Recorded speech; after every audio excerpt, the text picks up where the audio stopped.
This is our another chapter, training and developing employees. Already another video and slides are available on my YouTube page. There's just a reference lecture and another lecture and another part. This is another important chapter related with the course of human resource management, training and developing employees. As earlier, before the midterm, we discussed that the training and developing employees is basically one of the function or one of the practice of the human resource management.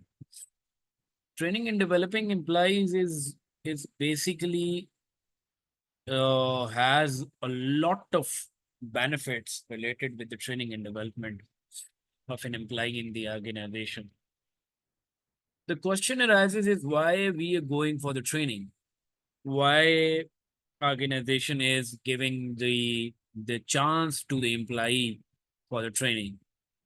The only reason is that if an employee has not given any training in their respective domain, in their respective area, he or she cannot be able or capable to handle things in the organization.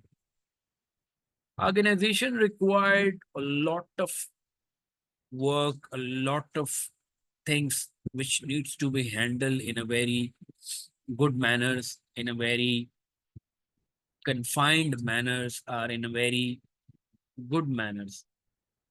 So for such things, we need to train employees. Uh, Although we have the education, we have the skills, we have the certain skills to handle the workload, to handle the process in the organization. But there are so many things that we need to learn, we need to understand with respect to certain environment and with respect to certain cultural values, with respect to some certain organizational norms and standards. So for these purposes and for these reasons, we need to go for the training process. Another thing is that we need to identifying training requirements and distinguish between problems you can fix with training and those you can't. Explain how to use 5 training techniques, and these are the process that we can work and we can proceed it. Number one thing is orienting employees, employee orientation and orientation content. And employee orientation is that a procedure for providing new employees with basic background information about the firm. In the previous chapters, somewhere I also discussed this part, employee orientation in the class as well. Employee orientation is nowadays very important that a newcomer and a new employee join the organization. He should know about the organizational values, standards, procedures, and practices, and how to cope with things and how to handle such things with the organization. So this is very important with respect to the understanding. So when we talk about the orientation, so another nowadays another term is that onboarding. Onboarding is another process, and onboarding is another technique nowadays. Is that how can you adjust yourself in the new area, in the new town, or in new country as well. There are people who can facilitate you, who can work with you to facilitate you for a new living place, for a new community adjustment, and so many other things. They help you and they facilitate you. And this whole process is basically employee orientation. In some of the organizations, they provide a procedure where they can train the people and where they can gather in somewhere that way they can introduce one another and each other with a new employee as well. They arrange some tea programs or some dinner or lunch for the newcomers, and they gather together and they meet up together and they discuss about the new things. So these are the different things. And in the Pakistan Army, there is a employee orientation process which is related with the training as basically. And that training is basically for 2 years. They need people. They need to work for the rest of their life with their own perspective, with their own standards, with their own norms, basically. So they give the orientations to the employees with the name of the PMA long course for 2 years, and they maintain their discipline where they give them a proper orientation for the organization. Banking sector is also giving the orientations to the employees in Pakistan. There are international, national, multinational organizations who also providing orientations to the employees, to the individuals in their organizations. Information on employee benefit, personnel policies, daily routine, company organization and operations, safety measures and regulations, facilities tour.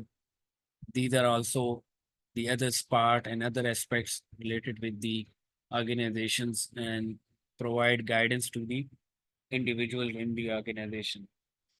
Then the other is orienting employees is a successful orientation should accomplish four things for new employees: make them feel welcome and at ease, help them understand the organization in a broad sense, make clear to them what is expected in terms of work and behavior, help them begin the process of becoming socialized into the firm's ways of acting and doing things. Then the training process, the process of teaching new employees the basic skills they need to perform their jobs. The strategic context of training is performance management, the process employers use to make sure employees are working toward organizational goals, web-based training, distance learning-based training, cross-cultural diversity training. These are very important training nowadays. Web-based training is linked with the process is to give them training through online procedures.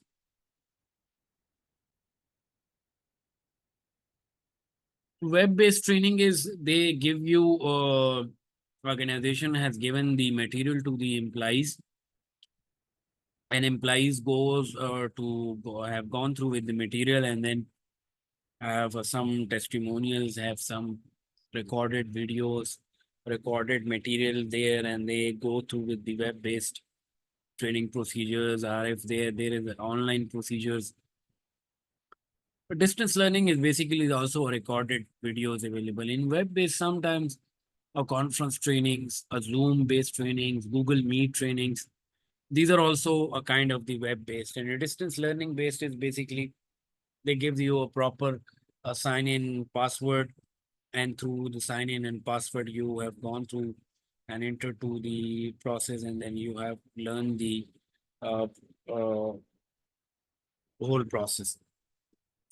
Cross-cultural diversity training is cross-cultural diversity training is basically linked with the your cultural understanding that they have given you through diversity procedures, and they give you a proper learning parameters, and they give you a proper cross cultural understanding and the working methods and procedures through which you understand about different cultural values and diversity. Diversity is very important in organization that we can understand the values of the other's culture. We understand the value of the other religion as well, and have a tolerance to other religious beliefs, and have the tolerance to other cultural beliefs as well. And we give them in work together in a harmony. A harmonious environment is very important for the organization betterment. So such type of training is very important in the organization. Otherwise, people have very much impatient about each and other values and beliefs and concepts. The training and development process is need analysis, instructional design, validation, implement the program, evaluation. These are very important points. Need analysis is identify job performance skills needed, assess prospective trainees skills, and develop objectives. and we need to understand uh, the requirements, and we need to understand the procedures for the organization. Then the instructional design, produce a training program content including workbooks, exercises and activities. These are the instructional design, and we have a proper program content and workbook books and exercises and activities uh, for for these kind of the elements. Then validation is presenting, trying out the training to a small representative audience. Uh, we have to validate the training to the small representative audience, implement the program, actually training the targeted employee group, and evaluation is assess the program success or failures. So these are the elements, these are the procedures through which we can have understanding, and we have the better framework for the organization. And in the last, we evaluate the training and development process. These are very important. You have to understand about these step. Need analysis is very important. Why we are going for the need analysis? Need analysis is to identify the gap, basically the gap between the performance and a job requirements. And these are very much important things that the for going for the training and development process, you need to go for the need assessment or need analysis. If you have any question, please ask so we can discuss as well through the WhatsApp group. Make the learning meaningful, start the training, provide a bird eye view of the material to be presented to facilitate learning, use a variety of familiar examples, organize the information so you can present it logically and in meaningful units, use terms and concepts that are already familiar to trainees, use as many visual aids as possible, make skills transfer easy, maximize the similarity between the training situation and the work situation, uh, provide educate practice, label or identify each feature of the machine and our step in the process, direct the trainees' attention to important aspects of the job, provide heads up preparatory information that lets trainees know they might happen back on the job, motivate the learner. People learn best by doing so, provide as much realistic practice as possible. Trainees learn best when the trainers immediately reinforce correct responses. Trainees learn best at their own pace, create a perceived training need in the trainees' minds. The schedule is important too. The learning curve goes down late in the day. Less than full day training is most effective. Uh, these are some of the procedures, and it's self-explanatory that we have to go for the learning process, and they have their own trainees learn best at their own pace. That you have to give them the task, and by giving them the task, they learn the lesson in more better way, or training in a more better way. Analyzing training needs, task analysis, a detailed study of a job to identify the specific skills required, especially for a new employee's performance analysis, verifying that there is a performance deficiency and determining whether that deficiency should be corrected through training or through some others means such as transferring the employees. So this is another thing. This is one thing in the task analysis. Another thing is the performance analysis. It's explained as that performance deficiency, and you need to identify the task and the skills requirements in the organization. Training methods is on the job training, OJT.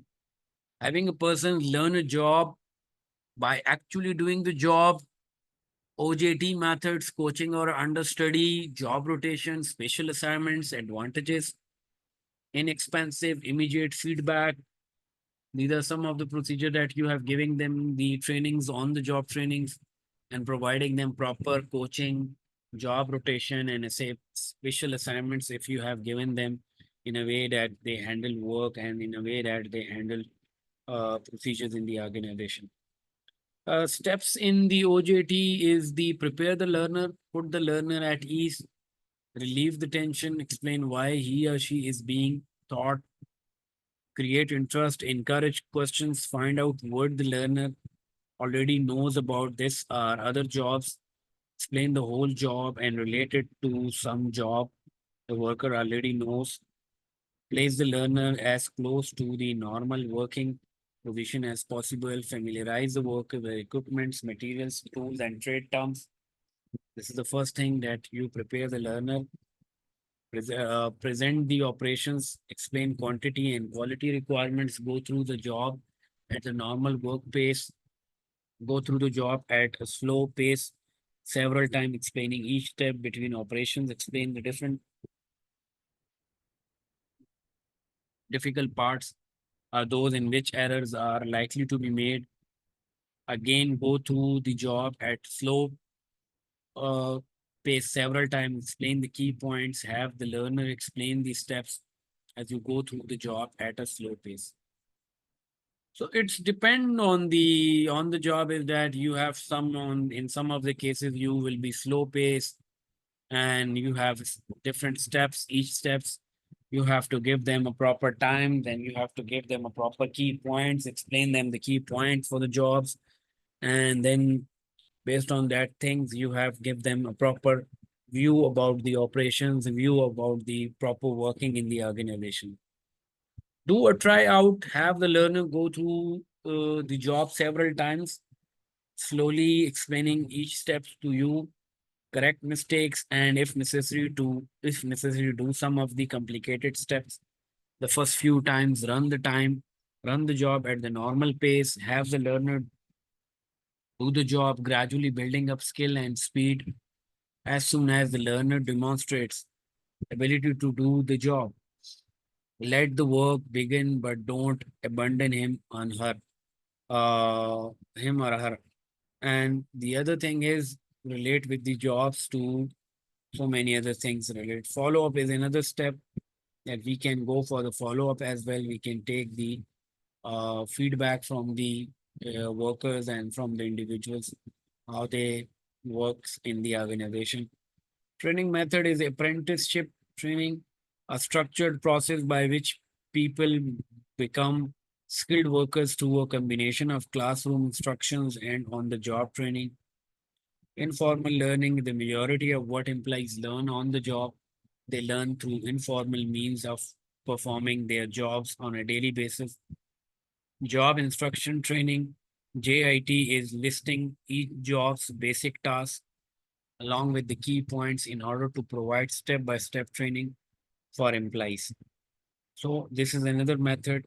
Apprenticeship is training is that when you have given them a proper classroom instructions, informal learning is through colleagues, through the senior managers, they have give you a job instruction training and they have a manual.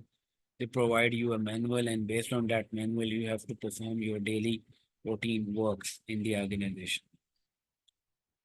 Uh, Effective lectures. This is also work in the organization, program learning, program instructions, systematic method of teaching, job skills involving presenting questions or facts, allowing the persons to respond, giving the learner immediate feedback. Advantages: reduce training time, self-paced learning, immediate feedback, reduce risk of error for learner. Training methods is literacy training techniques, audio visual based trainings. This is also another steps and simulator trainings, occasionally called the vestibule training. Training implies on special over the job equipment, so training cost and hazards can be reduced. Computer based training, electronic performance support systems, learning portals. So these are some of the methods. The rest will be shared with you in the second part of the same lecture.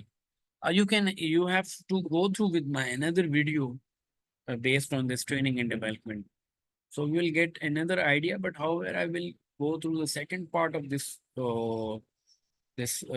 chapter. So you will have a better idea about the second part of the lecture as well. So you just go through it Just listen to my audio and the slides, see the slides as well. And if you have any questions, then you can ask from me and then we will discuss it as well. Or I will arrange a Zoom class for you. So I will take the questions from you and then we will discuss it as well. Okay, thank you very much and have good time.